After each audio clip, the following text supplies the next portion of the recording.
Israel Majesty, and our own prayer father, my friend Professor Bakol, let me stand on all due and existing protocols and join all others in saying congrats to Professor Bakol for putting up this book that we're launching today. When I came in and listened to what Professor Bakol was saying, it's something he has always said. And it's one thing that everybody who share and understand global development will tell you about. Nigeria, Africa is not a poor, Nigeria is not a poor country. Africa is not a poor continent. It's a very rich continent. Nigeria is a very rich country. Fortunately, has become capital of poverty. It's a big irony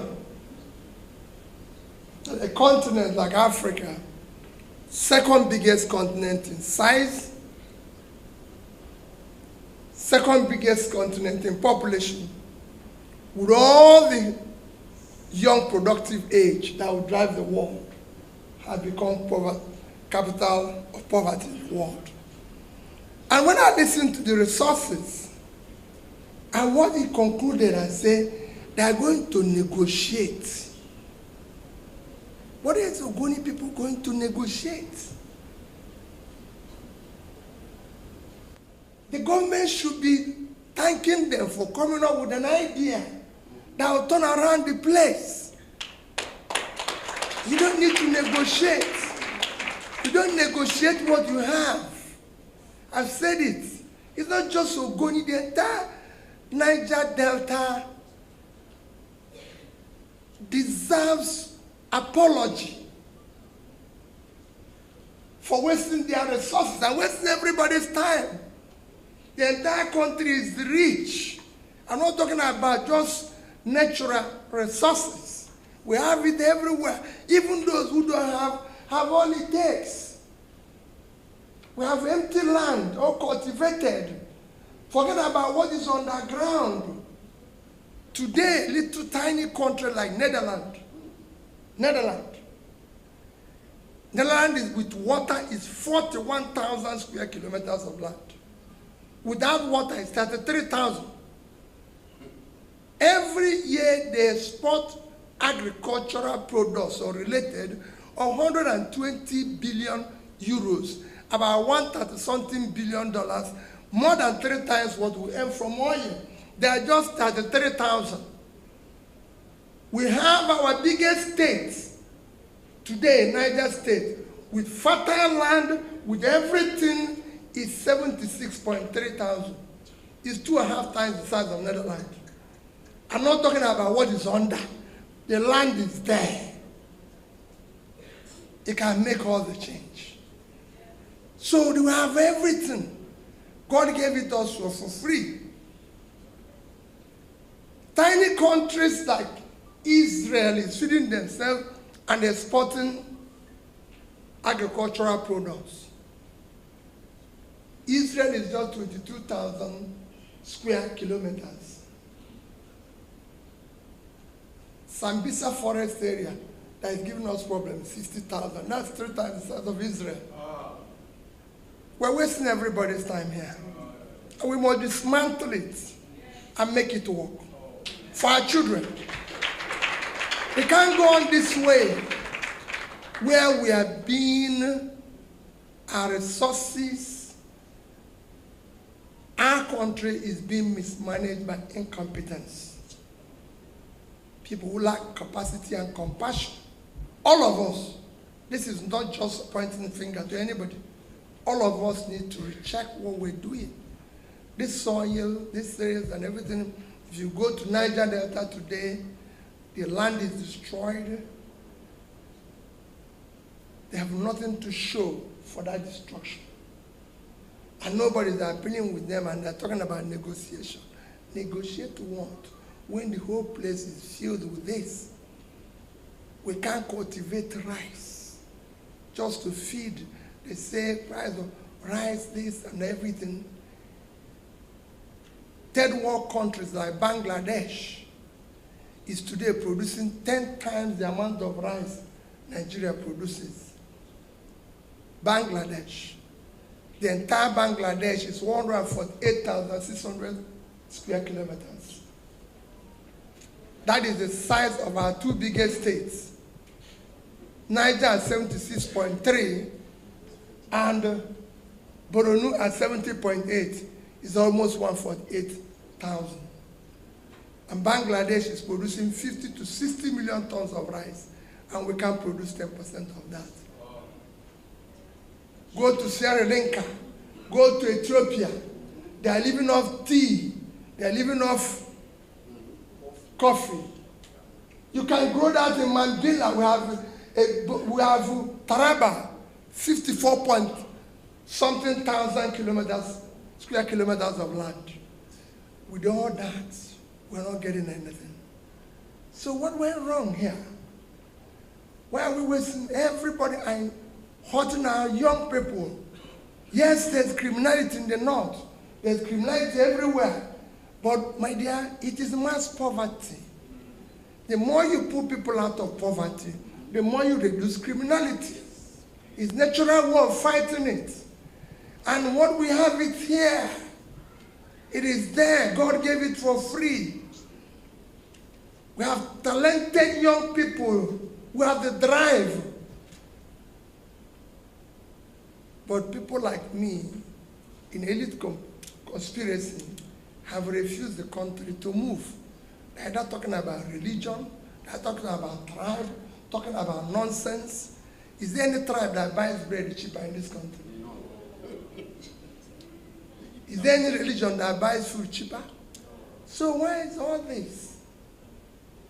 It is time to dismantle this criminality and get the country to work for everybody.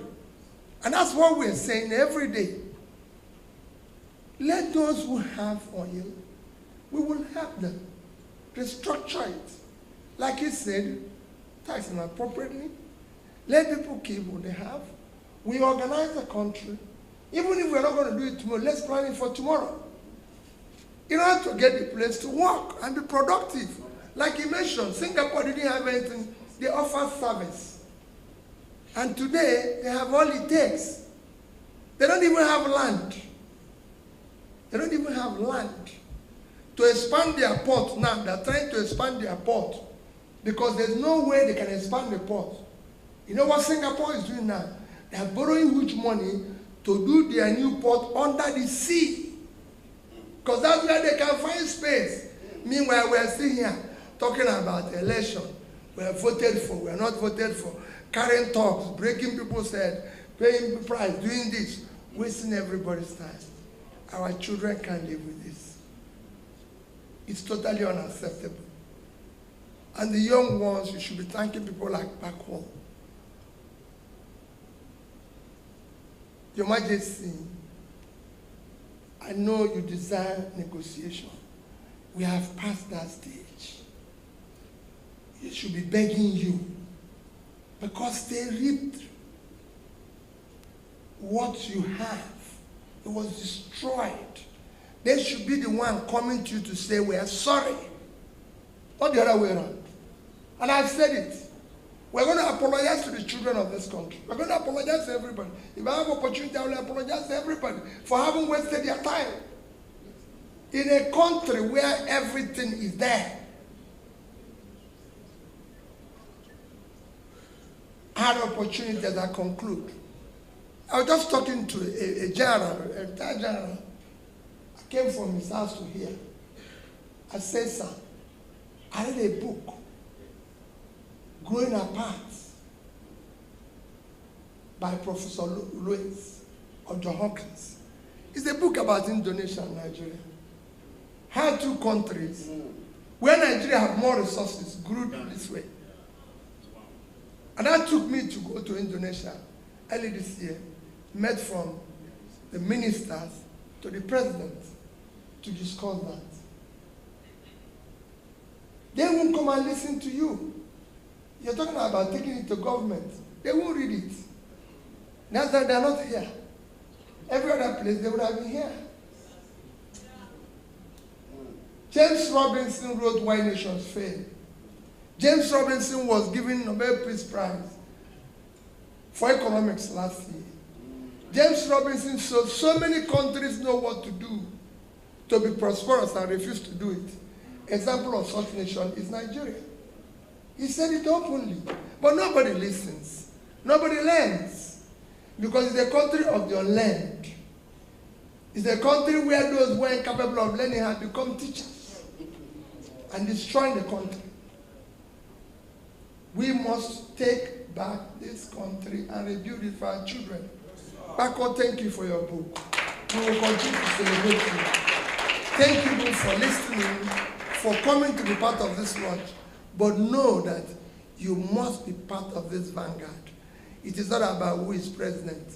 I'm not desperate to be president. I'm desperate to see Nigeria work for our children. God bless you.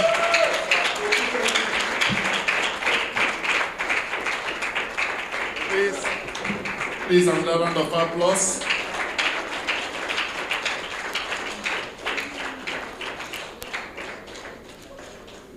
Right.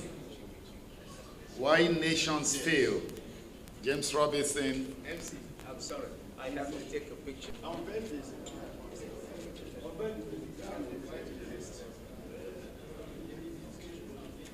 Your Excellency, when you are done, you will help us unveil the book. Thank you. So, I'm also going to buy the book. I forgot to mention. So we have to bring Your Majesty, the General.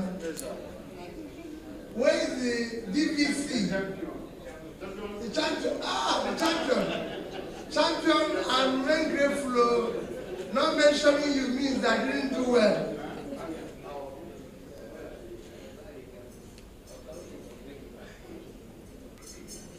Prof. He's coming.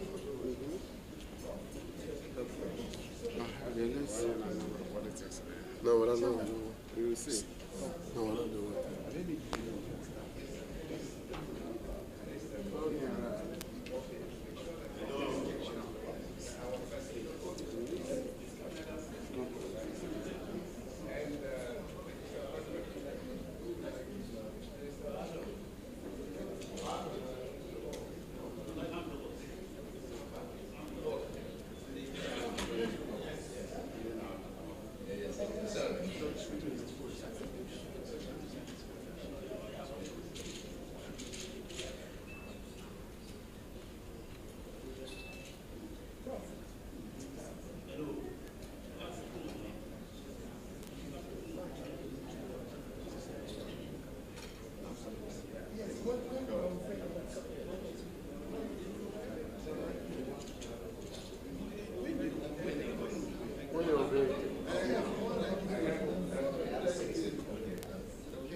So we unveil this book, praying to Almighty God that this book will go a long way in contributing to better development of Bonimo, Niger Delta, and our country, Nigeria, so we can build a better place for our own children and all Nigerians, to help in managing our resources to the glory of God.